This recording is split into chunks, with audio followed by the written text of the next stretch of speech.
Como o próprio nome diz, refluxo é o contrário de fluxo. Fluxo é algo que tem um fluxo contínuo, refluxo é quando isso retorna. O refluxo ele é caracterizado pelo retorno do conteúdo gástrico para o esôfago, tá certo? Só que nem sempre o refluxo necessariamente ele precisa ter uma regurgitação.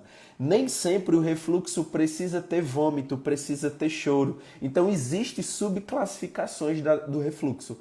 Quando a gente fala de bebê, o refluxo, existem sinais clássicos que o bebê pode apresentar, mas que também nem todo bebê chora, nem todo bebê precisa vomitar, nem todo bebê precisa ficar irritado quando apresenta o refluxo. Então, por isso que é importante a gente entender essas subclassificações para fazer uma abordagem mais assertiva, saber se de fato aquele paciente está apresentando alguma alteração do refluxo ou não, certo? E quando a gente fala do refluxo, existe o refluxo oculto e o refluxo patológico, tá? O que seria o refluxo oculto? O refluxo oculto é os sinais que o paciente vai apresentar para a gente, que o filho de vocês vão apresentar para vocês, não é uma questão de regurgitação, não é uma questão de vômito, mas ele pode apresentar características respiratórias, tá? Então, muitas vezes o bebê ele não regurgita, ele não chora, ele não se irrita, mas é aquela criança, é aquele bebê que tem muita afecção respiratória,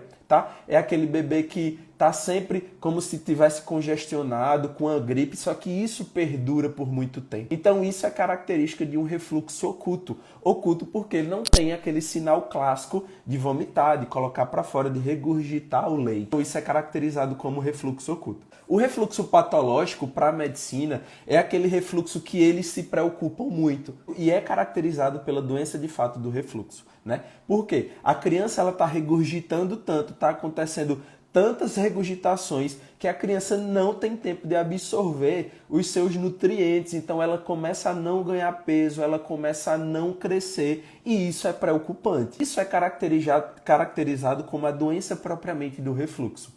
Dentro da medicina são com que eles se preocupam mais. Se acontecer várias regurgitações, mas o bebê está ganhando peso, está crescendo normalmente, é algo que não chama a atenção dele. Mas que a literatura fala que isso de uma forma crônica, essas regurgitações frequentes de uma forma crônica, pode levar a um quadro de algum tipo de afecção respiratória nesse bebê. Não necessariamente precisa ser naquele momento, mas de forma crônica. Esse bebê quando chegar a 1 ano de idade, 2 anos, é um bebê que vai começar a ter algum tipo de afecção respiratória.